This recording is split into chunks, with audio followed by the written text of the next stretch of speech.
We'll be covering the top 10 best loadouts for Ranked in Season 3 2025, which is also Season 1 2025 of Ranked. The first 3 loadouts are copies of each other, just with different guns. The first loadout is the Fennec plus Man-o War Thermite loadout. You've heard us yap about it quite a few times in the past couple of months, but the Man-o War with the Thermite mag is a must-have in your loadouts to blow up score streaks. Now with the Overkill wildcard, can carry it while still having your main gun. It's also a great option in TDM if you want to get a kill at long range, since you only need 2 shots to kill with the Man-o War Thermite, assuming the enemy doesn't have Dauntless or Flak Jacket. For the rest of the loadout, we prefer to stay with what works, using a Molotov and Smoke Grenade for lethal and tactical, UAV, Counter UAV, and Advanced UAV for score streaks, and Skulker, Quick Fix, and Dead Silence for perks to boost strafe or walking speed, health, and stealth respectively. The only thing that changes from what you've seen before is that we're using the Equalizer. It's the most overpowered operator skill in the game, and honestly, considering how much value you can get with one, whether it's in objective game modes or KD game modes, there wasn't any point not using it to grind ranked.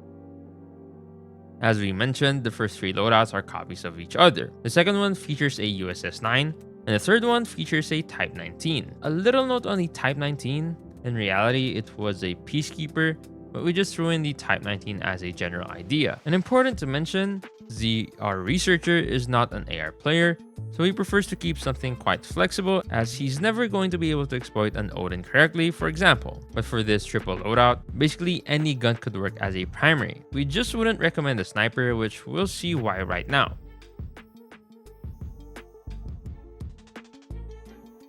The fourth loadout is the S&D loadout, and let us tell you right away, only 5 things really matter. The Overkill wildcard, the CX9 with this build, the lightweight perk, the gung-ho perk, and the stem shot. Then, for the lethal equipment, you're free to use anything you like. For the score streaks, it's S&D, so you're pretty much forced to use UAV, Chalk RC, and Hunter Killer Drone. For the blue perk, Dead Silence is recommended, obviously. And for your second gun, we highly advise you to use a sniper, an Odin, or an HVK-30, but pretty much anything could work. Why are we using this loadout? Because the CX9 with this build has the fastest sprint speed achievable in the game, faster even than melee weapons. Pair that with lightweight, gung-ho, and a stem shot, and you'll basically run at almost 8 meters per second. For context, the basic sprint speed with an AR is around 6 to 6.4 meters per second. That means you'll be in power positions before your enemies are, and to add to that, the CX9, even with this build, is still a beast. And as if this wasn't enough, you have a second gun for longer range if you want.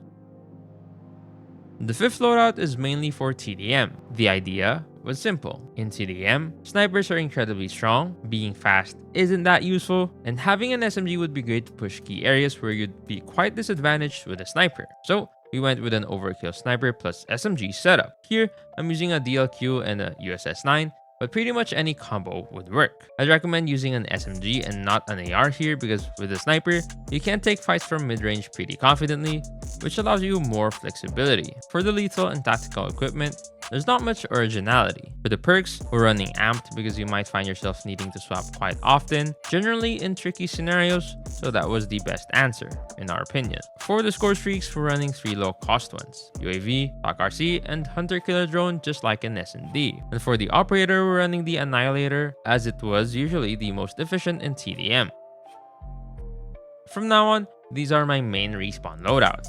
The 6th and 7th loadouts were for a few specific maps where we needed flexibility between close and long range, mostly things like hardpoint on Nuketown or firing range, control on raid, domination on standoff, things like that. We were running the USS-9 with the Type 19 or the Odin. Z didn't use the Odin loadout much because he didn't have much experience with the gun, but we also tried variations with an SKS, a Type 63, an XPR-50, or an LK-24. The general idea is the same, but that gives you some options too. Friction operators are the usual drill, nothing changes here, but for the score streaks, I swapped the counter UAV for an airstrike as it wasn't too complicated to unlock, averaging 1 per game, and it blocks a huge area for roughly 20 seconds.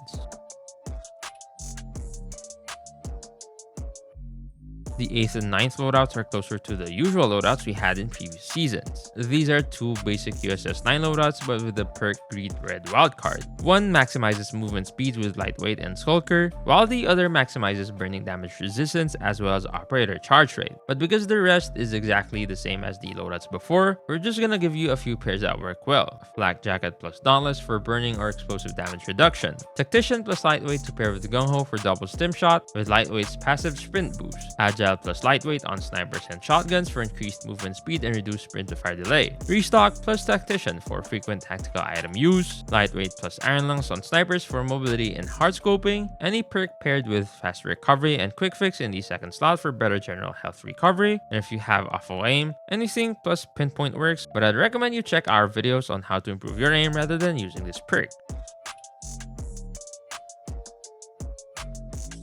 The last loadout is a double sniper loadout. We're running lightweight, amped, and dead silent so we can swap easily depending on what we need. And honestly, the loadout is pretty basic overall. It worked quite well in CDM. We tried different combinations of snipers, using a classic one plus a Rytec, or an HDR, or an XPR, or marksman rifle without an optic. Honestly, those were great and fun to use. Instead of developing this much here, we'll leave that as an introduction or teaser for the next video where we'll be carving the best overkill gun combos.